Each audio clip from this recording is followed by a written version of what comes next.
Ah, ya. ¿Ya empezó? Ahí está. Ya, voy a dar mi solucionario para la PC2. Acá está la respuesta a la primera pregunta, donde primero tenemos que escribir el código en C++. Entonces, simplemente este código está haciendo lo mismo que hace el programa, que va a ir restando de 2 en 2 a n y sumando ese resultante a el n anterior. Y como vemos, lo hace de forma recursiva. Entonces, en assembly esto va a verse así. Básicamente vamos a pushear el link register porque vamos a estar jugando con eso dentro de la función.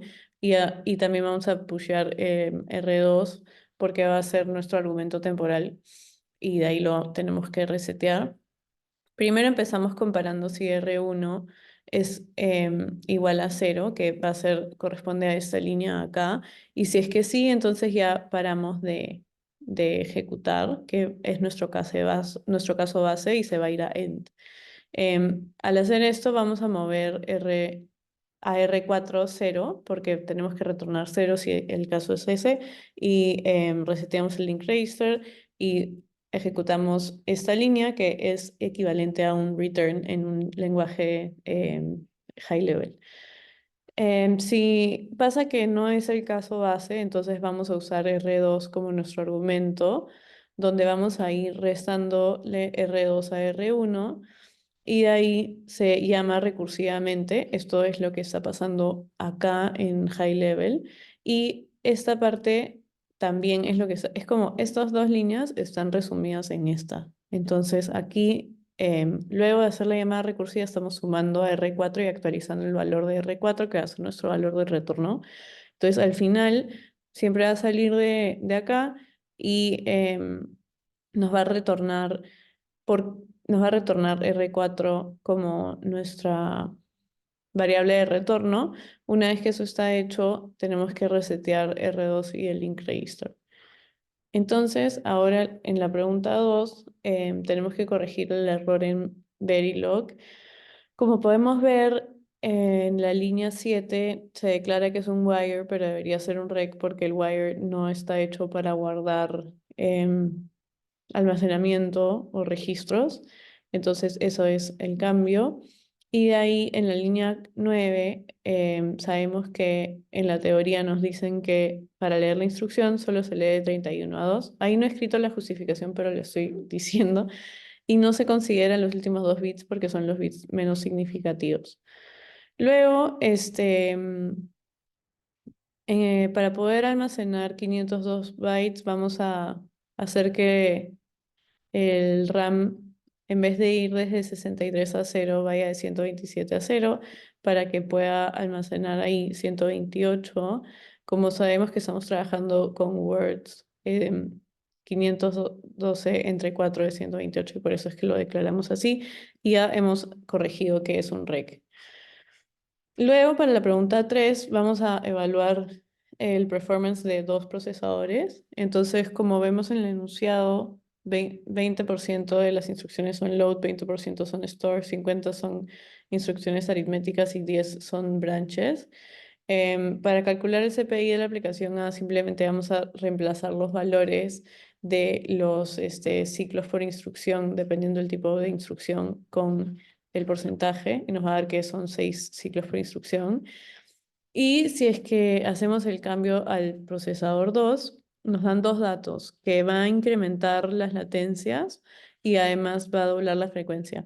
Para sacar los ciclos por instrucción no tenemos que tocar la frecuencia, entonces simplemente lo que vamos a hacer es sumar estos datos y multiplicarlo de nuevo, que nos va a dar 7.9 ciclos por instrucción. Eso es lo que tiene el procesador 2. Ahora, para calcular cuál procesador es más rápido, sabemos que el tiempo de instrucción, del tiempo del procesador, perdón, se define como el número de instrucciones de la aplicación por los ciclos por instrucción sobre la frecuencia de clock. Esa es una fórmula que está en el libro. Entonces vamos a reemplazar esto para sacar el tiempo del procesador 1 que va a corresponder a tiempo old y el tiempo del procesador 2 al tiempo new. Ya. queremos que se cancelen algunas cosas, entonces sabemos que el número de instrucciones va a ser el mismo porque estamos corriendo la misma aplicación y sabemos que podemos poner la frecuencia en términos de la frecuencia del procesador uno porque no nos dan un dato de o sea, numérico de la frecuencia, pero si es que lo ponemos en base al mismo procesador, podemos de ahí cancelarlos. Entonces sabemos que la frecuencia del procesador 2 es dos veces la frecuencia del procesador uno y con eso basta para poder reemplazar en la fórmula. Entonces se van a cancelar los números de instrucciones y las frecuencias y nos va a quedar esto de acá.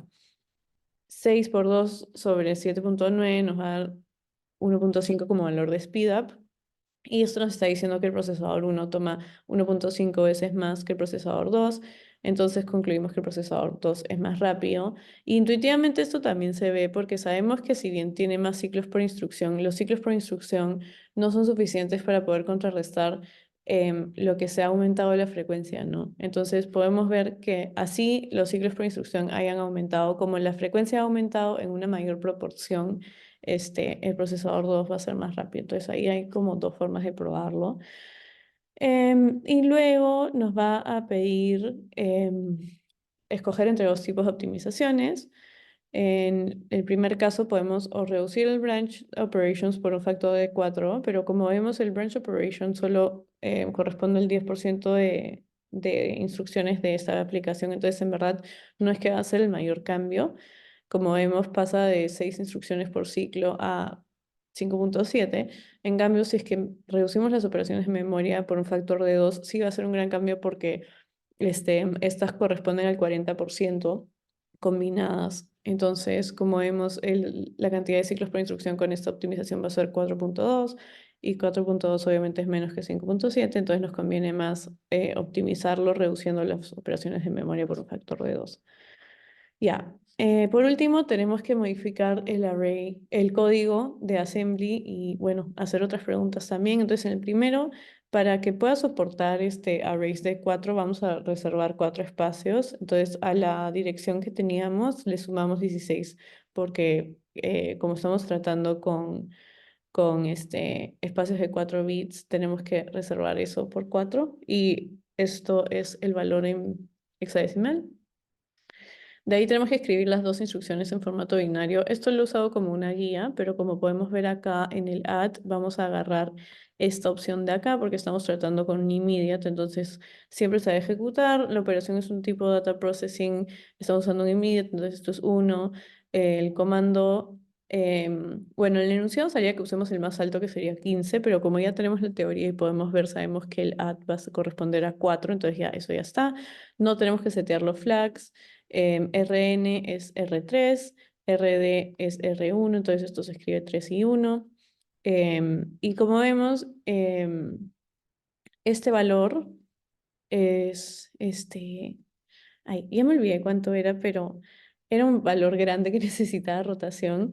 Entonces, vamos a tener que rotar este número 6 bits a la derecha para que pueda entrar. Y acá podemos representar esa rotación de 6 bits. Y acá va a quedar lo que queda del número. Y eso va a ser nuestro source 2. Ahora, en el compare, tenemos que también es una operación de data processing, no usa immediate. El comando es este aquí y va a setear los flags.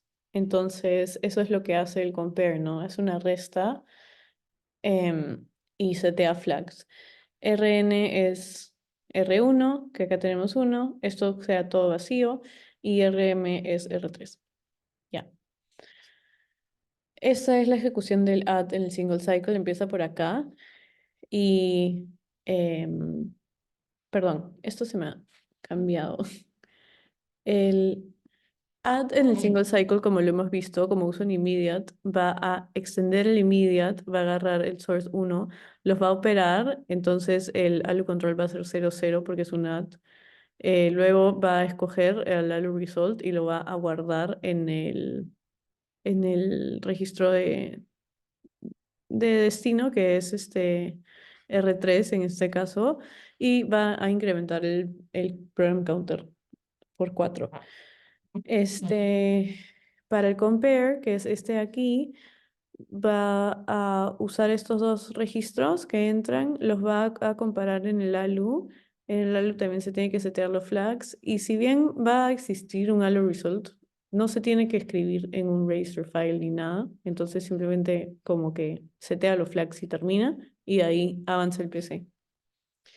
Ya. Y por último, vamos a analizar el tiempo de load y storing multi-single cycle. Como hemos visto en la teoría del libro, para poder analizar el tiempo usamos el camino crítico y esto se reduce a esto en el caso de multicycle y a esto en el caso de single cycle. Ya. Entonces, básicamente, reemplazamos los valores en la fórmula y nos va a dar que para el caso de multicycle son 250 y en el caso de single cycle son 840.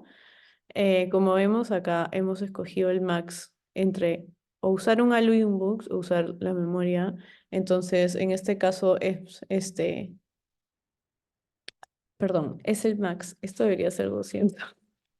Pero ya, como es el max, estamos usando la memoria que es acá 200 y este valor va a cambiar. Y en el caso de single cycle, simplemente vamos a reemplazar los valores. Y eso es todo. Gracias.